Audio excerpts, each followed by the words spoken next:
Welcome back to the In Focus podcast. I'm your host for today, Annie Kane. And in this episode, we're talking all things private lending and the solutions available out in market. Now, private lending in Australia is booming, but why now? And what does it mean for brokers and borrowers alike? Welcome to this special episode of In Focus podcast, brought to you by Equity Access, as we unpack some of the themes that we're seeing in the private lending landscape. Now, you might know, obviously, over the past few years, Australia's been seeing a boom in private lending, whether it's because traditional lenders might have been tightening their credit criteria or are unable to offer finance to borrowers who are wanting to move fast in a rapidly rising house price environment. So more and more brokers have been looking at the niches and solutions out there that can help their clients address and access. Let me do that again. So more brokers are looking at the niches and solutions out there that can help their clients access the finance they need. So that's created new opportunities for specialist private lenders to step in, filling critical funding gaps for brokers, investors and property professionals, and helping to drive deals that may otherwise have been lost. Joining me to unpack what's behind this surge in private lending, the types of voids it's filling, and what it all means for brokers is Joseph Eichenblatt, co-founder and managing director of Equity Access. Thanks for joining me, Joseph. How are you going? Thank you. I'm very well. Well, it's great to have you here in the studio to walk us through everything that you're seeing in the private lending landscape. But first things first, I think, for anyone who's not had the pleasure of meeting you before, you've had nearly a decade of experience across mortgage broking, lending and business development more generally. So you've seen a few things yourself, including as a mortgage broker, I believe, for a period of time.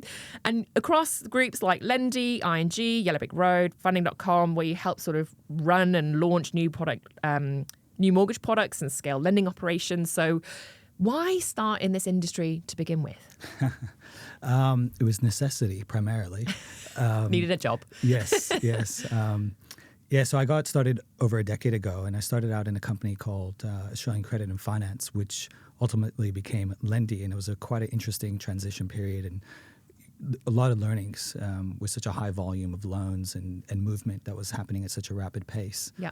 And I went out on my own as a broker, and around the time of the Royal Commission. Ooh. It was a very tough time for brokers. Fun time, yeah. It's a fun time. I've got kids at home. I've got a wife. And I just saw, there's potentially no future for brokers because many of the banks were kind of putting all the blame on the brokers, and taking away trails was a big topic that was being discussed. Yeah. So decided, well, banks have the powers, and went over to ING, and it was an amazing experience. It was a great company. And ultimately got headhunted at YBR, which was a really cool experience as well. We had an internal lender called Resi. Yeah. Still super popular at YBR. I think Resi, one of the top lenders. Yeah, and they've got their own internal. So they've got 4 warehouses. One's their own internal, and then got white labels with Pepper, Resi, Mac, and what was Advantage.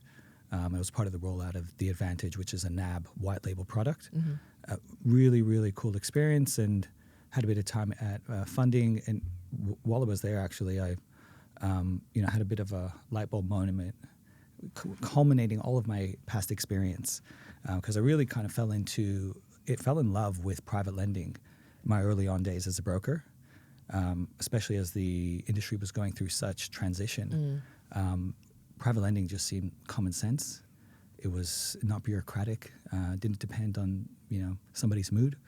And if it made sense, you went ahead and did the deal that worked and helped people get to a better place. So, I had this idea to set up my own private lending company. Yeah. I had access to capital.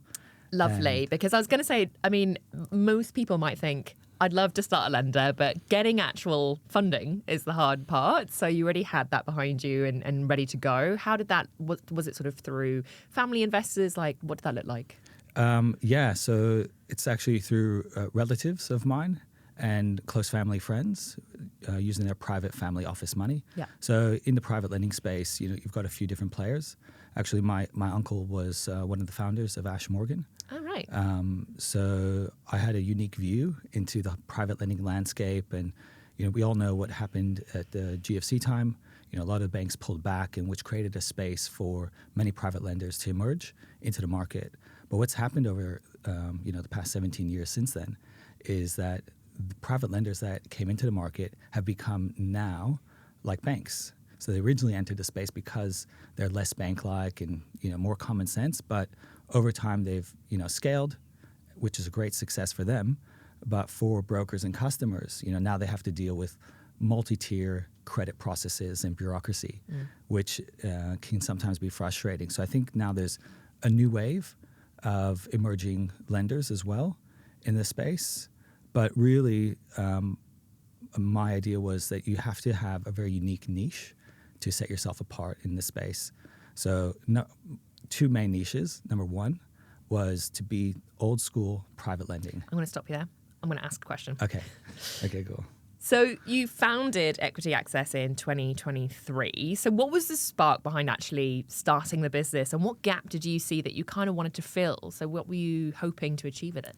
So I saw two issues and two gaps. Number one is that private lenders were becoming more like banks, and there's a lot of private family offices out there that want to lend money in this space.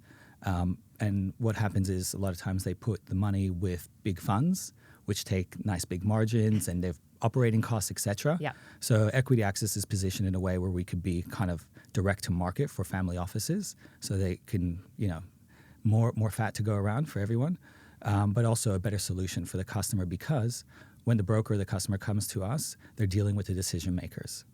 And we can sit around a table, look at the deal. If it makes sense and we're happy with it, we're going to do the deal. So when we issue a term sheet to a broker or a customer, that term sheet is solid. Because the number one thing that brokers don't like is when they come in, their client pays a commitment fee, and then the lender switches. Yeah. The old bait and switch. Right? We've got really good rates from 7 whatever, and then the rate goes up or conditions change or something happens that's really frustrating. So with us, our business is reliant on brokers. They're our customers, so we want to make them look good. We want to set them up for success. And by sticking to our word and being able to do a bit of extra due diligence upfront on the property and the overall deal, thereby giving them an initial approval or a term sheet, which is a lot more solid than what they'd see elsewhere. Yep. That really is our number one niche. But the other niche or the gap in the market that I saw, this was 2022, 2023, is that a lot of valuations were coming in short, and mainly, primarily, private lenders were lending up to 65% LVR. And I mean, we really believe in the Australian property market. It's a really solid market over a long period of time, and we saw that there's room to be able to elevate LVR. So when I originally came to our investors, I proposed this idea: we're going to lend to 75% LVR. We're going to tranche up the funds, and it's going to be great. And over the past couple of years, we all know what happened. Everybody's doing 70, 75%.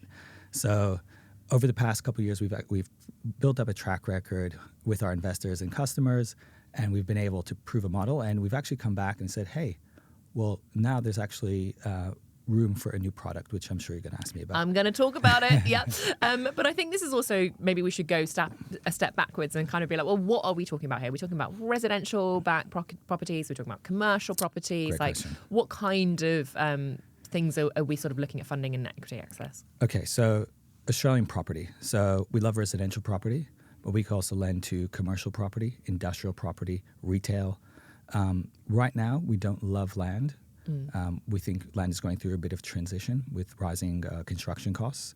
We will come back into the land space, but primarily eastern seaboard, metro locations, all the way up from Geelong to Sunshine Coast, where we've stepped into South Australia, Canberra, and we will, in the near future, step into WA as well. WA, yeah. A little bit of a different market over there. It's like almost like a different country over in WA. I think it feels for me like, just 20, 30 years in the past? Yes. Oh, poor WA. In a great way. It's a bit more wholesome. Yeah. It's more family friendly. Yeah. A bit slower pace. You guys, look out. You've got the internet coming. Yeah, I mean, it does feel a little bit like that sometimes, but I think you're totally right. Like, there's so much such a dichotomy in WA because it's sort of, booming mining market, lots of business going on there, but then also, very kind of separate to, I think, what's happening in the rest of the states.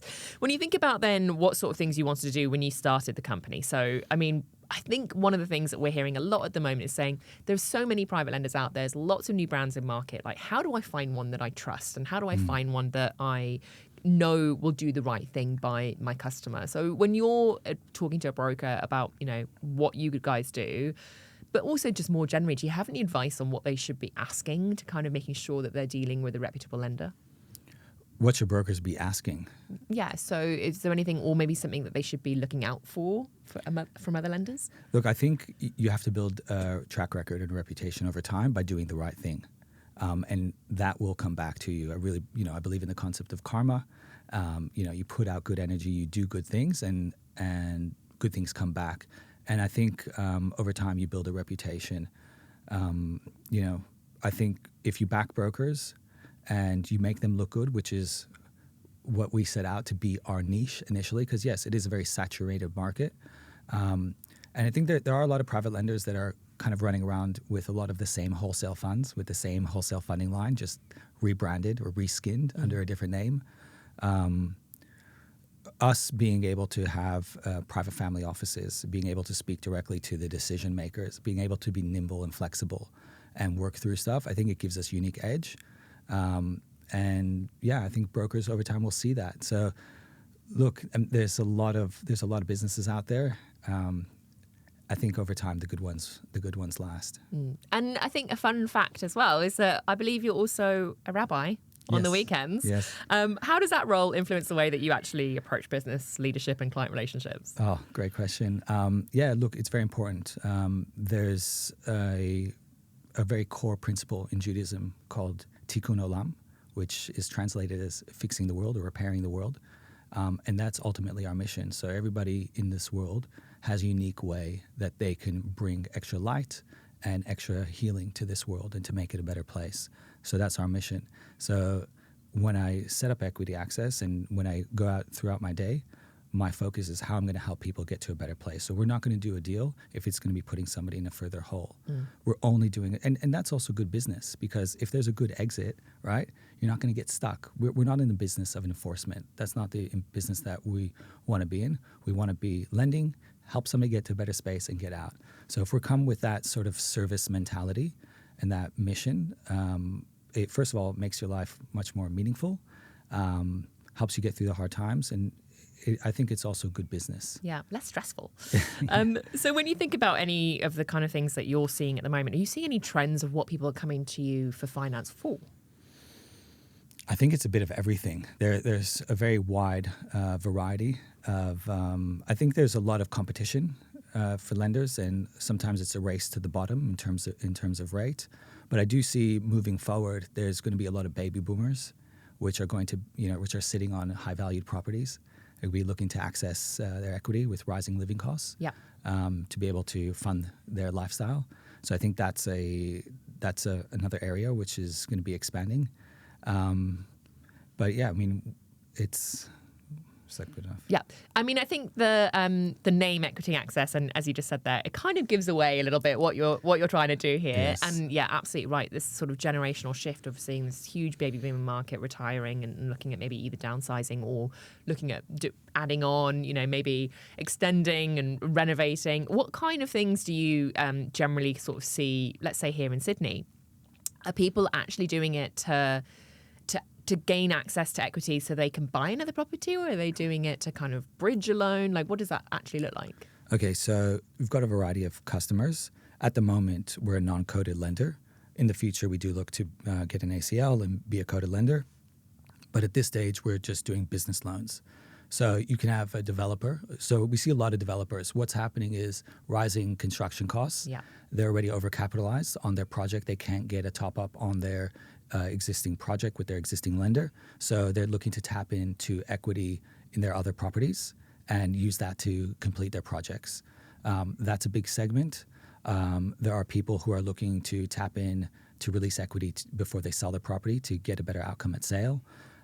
There's people who are looking to consolidate a few debts and you pay out an ATO debt and get into a better place.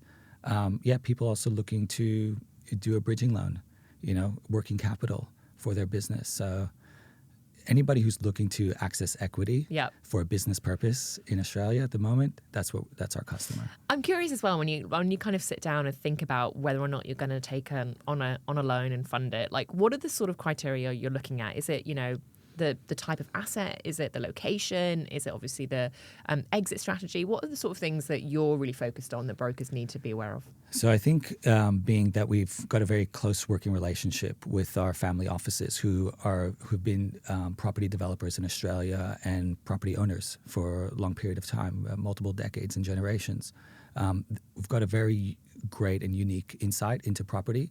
So the way we look at a property is this a property that I'd buy? Is it? And sometimes you've got valuations that come here, come there, a bit shorter. Sometimes you have somebody who buys a property for more than it's worth or less than it's worth. I had a call yesterday from a broker saying property was purchased for $6 million, but we've got a val at $8 million. Will you accept that? Absolutely. Somebody can get a good deal. Yeah, we can accept that, whatever it's worth. So we really take a personal approach. So we're looking at the property, the quality of the property, how liquid it is, because if we're going to get stuck with the property, we don't want to have to enforce. Yeah. So if it's something that can, the customer can offload quickly, then that's a great thing. We are looking at the borrower, what type of person. We don't want to be lending to bikies or criminal underworld. And we're looking at the exit. So the exit is really important for us. So when you go through all that process, I mean, it sounds like quite a sort of in-depth process. How long does it actually take you to get to an indicative offer? So, we've got a few different products and a few different things that we're looking at. So we've got our first mortgages, which is our Access product. First mortgages from $500K to $25 mil. Again, residential, commercial, industrial, retail. Yep. And those sort of turnaround times, we want it to have around 5 business days to be able to, from commitment fee paid till actual settlement. We've got our next product, which is second mortgages, from about $400K to $7-8 million. We could go behind a major bank, a non-bank, Pepper, Latrobe, or those sort of lenders, and some select private lenders as well. We want to just make sure that the default fees are not going to eat up the equity and ruin our second position. Again, those could settle a bit quicker because we don't need to wait for a refinance, because sometimes that's what holds up the process. And we're really excited about what we've just launched is our new product. The new Hyperbridge product. Yes. So let's talk about this, because you were mentioning earlier about the different LVR brackets and how you kind of increase them from what was standard. But this is a pretty big one. Yes. Because it goes all the way up to 90%. Yes. That's unbelievable. So walk me through, what is this product? What does it do? Who is it aimed at? Okay, so our typical LVRs that we lend for first and second mortgages go up to 75%, which is great. Especially, we can go up to 70, 75% even on commercial, industrial properties as well, and 75% for second mortgages, and sometimes 80 in good locations is really good as well. And that was a great niche in the beginning, but yes, this new product, the Hyperbridge product, up to 90%. So it's a short-term bridging product. Loan terms from 2 to 6 months. Mm-hmm. We envision primarily 3 types of customers. Number one, somebody who is looking to access equity in their property, who's about to list their property for sale, or somebody who has. Maybe there's an extended settlement. He's a developer, a business owner, has an urgent capital requirement. So they can access that equity, and we can lend up to 90% to enable them to realize the profits from the sale prior to actually settling on that sale. The second one would be somebody who's looking to enhance their property slightly. We're not doing construction, but slight enhancements to be able to... Redecorating. Redecorate, non-structural, but actual non-structural renos, painting carpets, or whatever it is. Some mandatory work sometimes. Properties have mandatory works that you really need to and make a big difference at sale, so that they can achieve a much better outcome at sale. So we're helping them in that way. And the third segment, which I think is going to be the biggest segment, is somebody who's got an existing private loan with another lender, and they've reached the end of their loan term, and they can't get an extension or a rollover for whatever reason, and the lender might enforce or they might go into default. So what we can do is we can come in and buy them some time. We can buy them up to 6 months, give them a bit of dignity so they don't have to go through an enforcement process, and they can sell on their own terms. And by that, access some of the equity or the 10 to 15% equity that's remaining in their property, whereas if it went through the enforcement process with their existing lender, usually there's nothing left by the time they sell it because of all the accrued default fees and charges and penalties and everything. Yeah. And it sometimes gets sold for a lower value as well. Yeah. So this enables people who are in a tight spot. I'll give you a couple examples. Had recently somebody who came through, her husband passed away, and she wasn't able to deal with the sale of her property before the loan term expired. So that's a perfect solution for her. Had somebody who was injured and was in hospital as well, and their loan term expired. They were at their max LVR with their current lender. So we do see also other lenders sending us deals as well. Instead of, because there's a lot of other lenders that don't want to go through the enforcement process. There's some that love it, but there's some that don't. So they want to offload those loans from their book.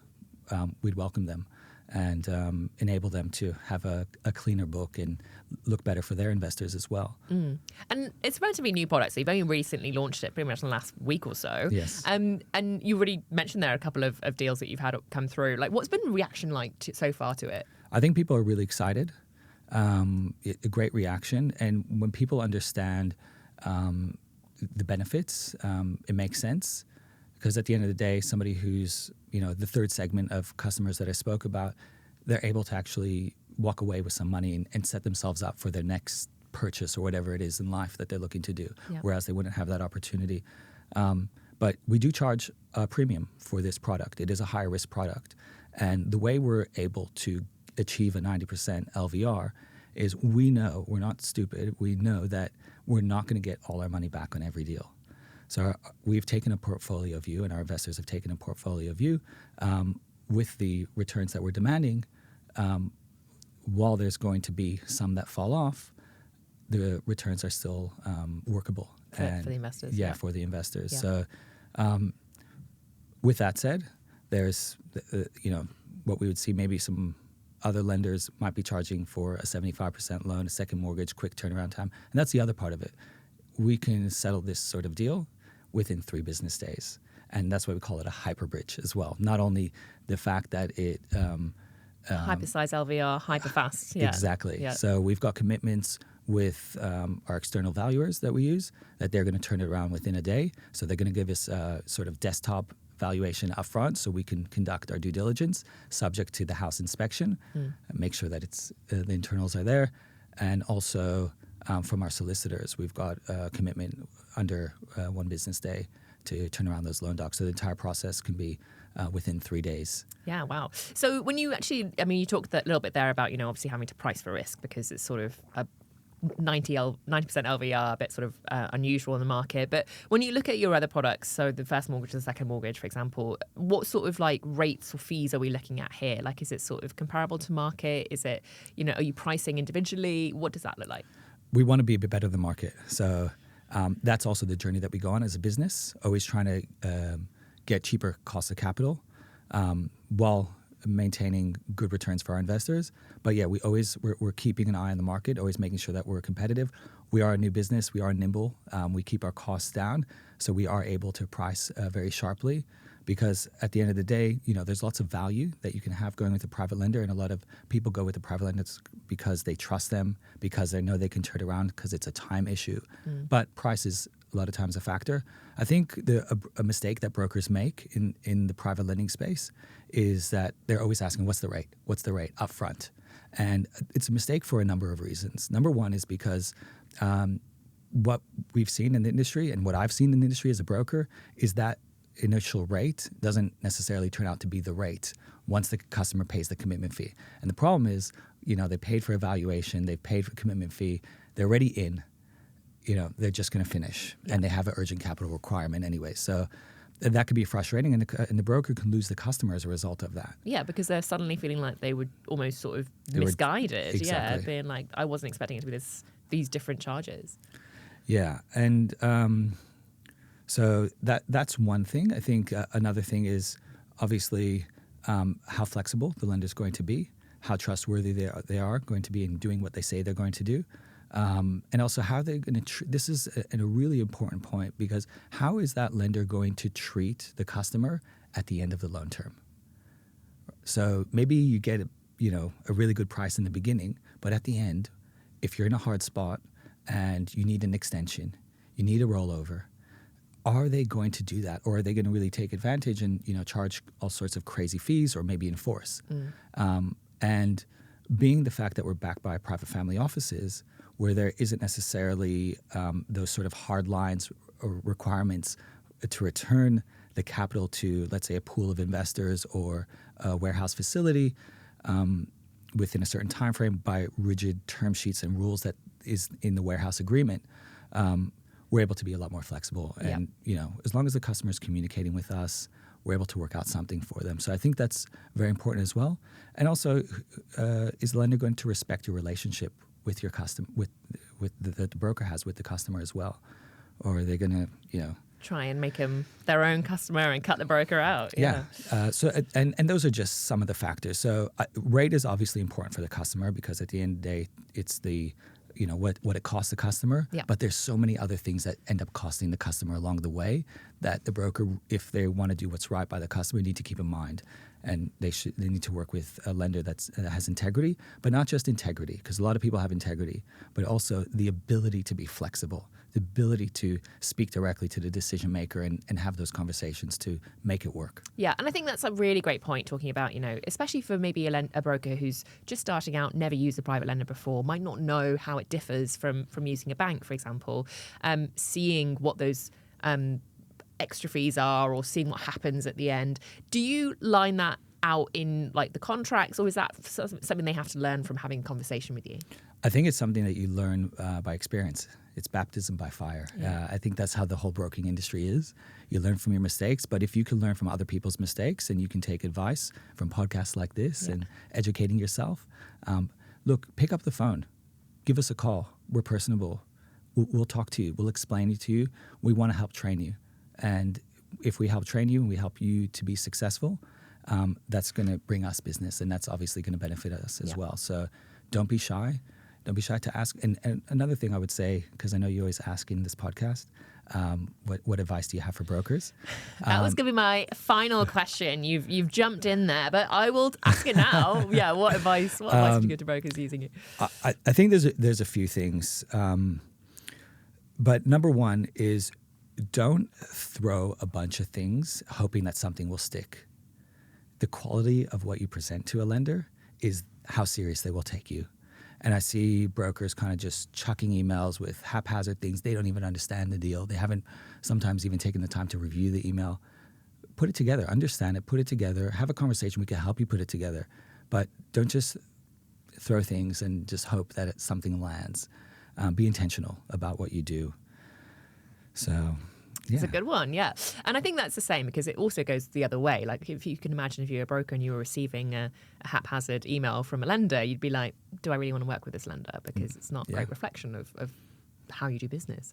Even though time might be of the essence. When you think about then, I suppose, with what specifically brokers can do to get in contact with Equity Access, do they have to go through a sort of accreditation process? Are you on any lender panels? How do they actually get into the front door and start working with you? Give us a call. Send us an email. My mobile number is on our website specifically because I want to be a personable lender. We've recently hired a new BDM. We're expanding our team as we move forward. But all of their mobiles will be available because we want to be that personal lender that you can text, you can WhatsApp. I reply to texts and WhatsApps at night early. I wake up, just after 5 in the morning. I love it. I love my work. It gives me a high. I love doing deals. I love everything about it. And I like working with good brokers and good people. I like finding solutions. So I don't look at my work as a burden. I enjoy it. Obviously, it's a means and it's part of my mission, but I'm more than happy. I send brokers who are respectful and, they WhatsApp me, and they call me and we do video FaceTime calls and all those sort of things. So we want to be that personal lender. You go on our website, equityaccess.com.au. You can download our product guide. You can shoot us an email, joseph@equityaccess.com.au, joseph@equityaccess.com.au. Just reach out. We'll help you. Yeah. I actually did see that you went to a broker's office fairly recently and sort of had a chat to their brokers as well. Is that something that you can kind of do as well? Obviously not to everyone, but if they're in the locale, like kind of go into the office and teach the whole group what you guys do and what products you have available? Absolutely, yeah. We want to train you. We want to be that sort of personal resource in your office, be part of your, what do you call it, that Swiss Army knife? Oh, yeah, yeah. Or be part of your toolbox, your broker toolbox, to have that resource where you can access us. So we'll come into your office, we'll present to your team, we'll train your team. But, at the moment, we're a small, nimble lender. We like to be personable. We don't even have an application form. So, most of the times it's through emails. We send out a term sheet. We'll outline it. There'll be areas that they need to fill out. There's no sort of super long, arduous processes. We want to create minimal barrier to entry. Yeah. Wow. I'm sure a lot of people would be like, oh, yes, no form to fill. Like, yeah, they'd probably be loving that. Less admin. Joseph Eichenblatt, thank you so much for walking us through what Equity Access is doing and the new Hyperbridge product as well, going up to 90% LVR. If you'd like to find out more, then do check out equityaccess.com.au, as Joseph just said there, to learn what they're doing and find out how you can be working with private lenders to help find more solutions for your clients.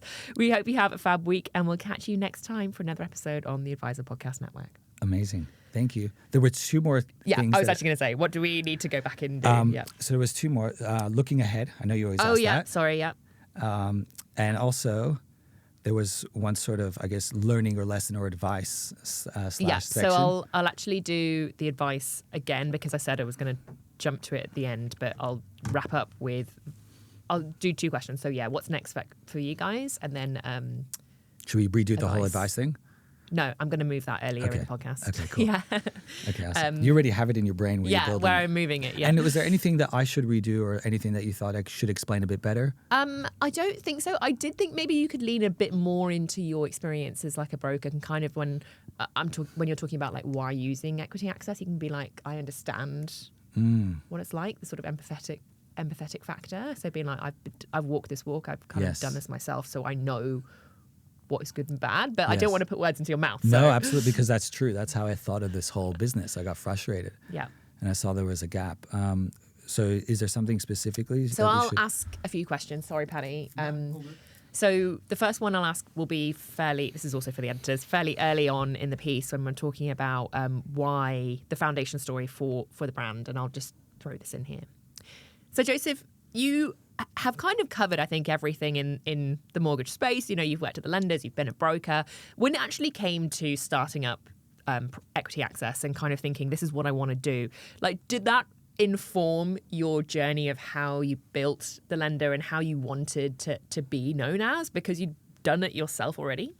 Yeah, I think I had a bit of a unique view, given my experience starting out as a broker. And I think brokers a lot of times can get quite frustrated with lenders and credit assessors, valuers. Having had the experience going over the bridge and going to work for ING, which is a mainstream lender, I got to see some of the back end and got to see their perspective too. And then at my time at Yellow Brick Road with Resi, I also got to see the aggregation side as well and the multiple warehouses and how the whole sort of structure works. So it kind of made sense to me, and I had a holistic view, and I wanted to come back when setting up this company with something that was really broker-centric. Because I also think on the flip side, sometimes the lenders don't necessarily really understand where the brokers are coming from. Yeah. So that's the whole mission of Equity Access, to really provide the value, to be that lender that really backs their brokers, because that's where our business comes from. They are our customers, and really takes on their perspective. So awesome. And I'm going to ask a question for the end part. So you've obviously launched the new product. You've been building out the product base over the last like two or so years. So what's next? Where do you want to go next? You already mentioned about hiring some new people. Yeah, we're definitely going to have a need to continue hiring more credit assessors and building out our team. So we're excited about that. But there's a few areas that we definitely want to grow in. Like I said earlier, we want to get our ACL probably next year. We want to invest, obviously, in AI and tech, and I know that's a big buzzword, but really just to make the processes easier and quicker for our brokers and customers. We want to also, we already have our eye on a couple other niche products, which we want to expand. Ooh, teaser. Yeah. So, and we will get back into construction and land, obviously, as things settle down in that area. We're at the moment lending up to 75% on our first and second standards and up to 25 mil, but we will also look to increase our loan amounts as well and getting cheaper cost of capital as well. So those are the main areas. Quite a few things, going on there. So how do you see both your business and the private lending sector as a whole kind of evolving over the next few years? I think that there's going to be some regulation that's going to come in, and I think that's going to be a good thing because it's going to shake out the maybe the people that need the regulation. I think the lenders that are going to survive are already the ones that are operating in a way that would be very compliant with what would be regulation. So I think that's going to be a good thing for the industry. So just like the Royal Commission did for brokers, I think in the long view, it was overall a net positive. So obviously, it will protect customers as well. So I think it'll be good for brokers and customers, be a bit more transparency, a bit more making sure that every deal that you're doing is going to be a strong benefit and leading to a better place for the customer. Yeah. And just in conclusion, any advice for brokers here in terms of either writing a private loan for the first time or using you for the first time or just generally being a better broker? So I think, I've gone on quite a bit of a non-traditional journey in the finance space. Having been trained as I grew up as a rabbi and having transitioned into finance out of necessity because financially being a rabbi wasn't working for our family. Yeah. Living in Sydney is quite expensive. I've got 4 children now. Oh, congratulations. So, thank you. Mazel tov. Thank you. I kind of got into the space out of necessity, but it took me a while till I kind of came to this place where I really feel that, this is where I'm going to be for a long, long period of time. And there were frustrations along the way. I remember when I was working at different companies and, I was like, where am I going? What am I doing? What's my next step? I don't know if I can support a family on this salary. And looking back, every single step that I took is what enabled me to be where I am now. So sometimes in retrospect, you realize how your experience benefits where you're going. And life doesn't happen to you. Life happens for you. And I think if you can be in acceptance about every stage where you're on it, where you are in life and see it not as, oh, why me, but see it as an opportunity for growth or a reason and what's the learning in the situation, I think that will make it easier. And looking back, you'll be able to say, wow, that made so much sense. And I think because of all my experience now, I'm in a position where I was able to set up this company and really have a unique positioning in the market because of it. So I'm just so grateful, even though, it was really hard in the time. And I wish there was somebody who told me. I used to listen to so many podcasts, which really did help me. So I'm grateful to pay it forward and hopefully this helps somebody. Awesome. Well, thank you so much for your time and for sharing a story here on In Focus. Thank you. One other thing I thought of at the beginning, I said I think you were, co-founder. Do you want to talk about who the other co-founder is? He's a pretty quiet guy. I can if you think it'll be. It's not necessary if you haven't run it by him and you don't want to. I mean, you can always take it out, but yeah. He's come from the equity space. Sure. Do you want? We can add it in, and then if he doesn't want it, you can take it out. I don't think he's going to care either way. Okay. Okay, what am I going to say? So I could ask a question around who's who in the team. So basically being like, who the founders?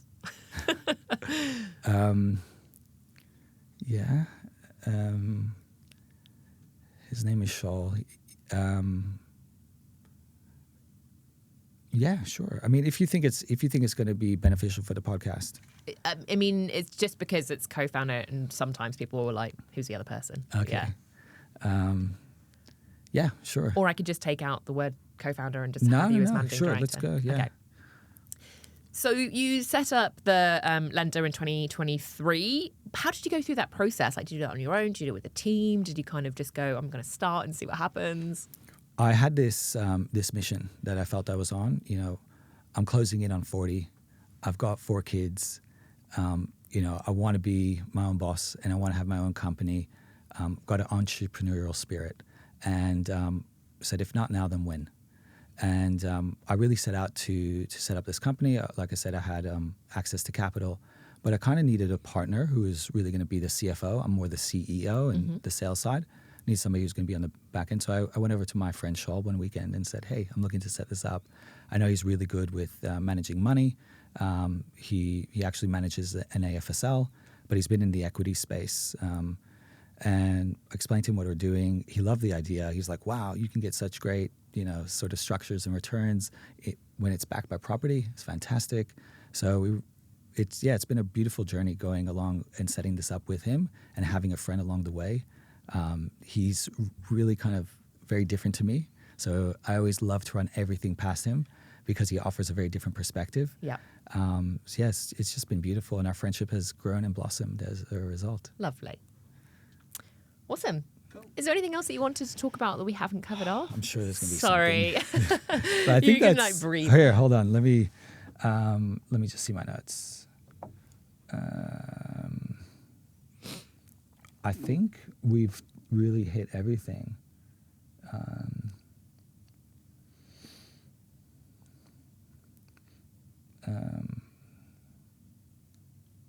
Yeah, I think that's.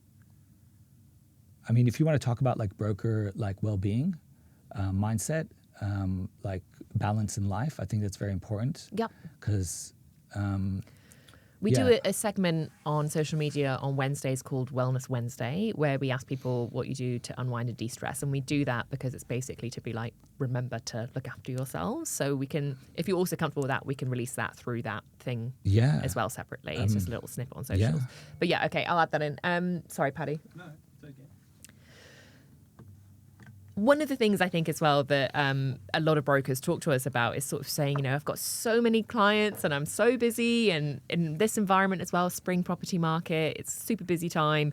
It can be like really hard just being like, I need to stay across all these lenders and all these products and what's happening. Do you have any advice for anyone just sort of in terms of looking after their well-being? Because I know a lot of what we do here at The Advisor is talking about, you know, make sure you're unwinding, de-stressing. Firstly, what kind of advice would you give? And secondly, what do you do to unwind and de-stress? Okay, so I think there's a few different elements here. I think number one, a lot of brokers, especially new and emerging brokers, come from a very sort of stressed place. Is my business going to work out? Is the deal going to settle? I've got cash flow issues. I really need this deal to settle. And they get very married and tied to deals, and it's like a all or nothing sort of situation. They could get frustrated with credit assessors and it's their fault. And so I think just calming down a bit and realizing, looking at the bigger picture, I was very lucky to have, I am very lucky to have very good mentors, older people who've been very successful in business and kind of give me that sort of broad approach. Life has its ups and downs, but I believe if you do the right thing, you know, there's a spiritual concepts of karma, you're putting out the right sort of things, it will work out. And not being so married to every deal. You know, if it's a $1 million deal, if it's a $10 million deal, you know, treat it the same. And I know that it's not so intuitive, but at the end of the day, we can control our output. Not always can we control the results. That is dependent on other parties. So we can control our part, focus on the things that we can change, and have courage to accept the things that we can't. And courage to accept the things that we cannot change. And I think it's there's also obviously part of what we can change and what we can affect is looking after ourselves. So our mind, body, and spirit. You know, having the right mindset. So obviously having sort of a faith mindset and knowing that it's all going to work out if I do the right thing, and having a broader picture, not being so day by day or month by month. You know, what's it going to look like in 5 years? What's it going to look like in 10 years? And but also, you know, exercising, gyms, very important. You know, keeps the mind straight. Meditation for me has been transformational. I've been doing it for over 13, 14 years, and it's really helped me have a sense of calm. And it's less intuitive, but you know, it's like the old man who was chopping trees in the forest, and he passed by, and there was a young man who said, "Hey, why are you going so slow, and why are you taking breaks?" And the old man said, "It makes me do it better and faster." He's like, "Oh, you stupid old man, just stay here all day and hammer it out, and don't leave." And what the old man was doing is he was going back home and sharpening his axe, and he was able to chop more trees. So sometimes it's not always about the brute output. It's sometimes about being a bit smart about it. So investing in yourself, investing in your wellness, meditating, gym, lifestyle, having a sense of mission, having a sense of purpose. We're here to help people. We're here to help our customers. And just trusting the process. Yep, love that.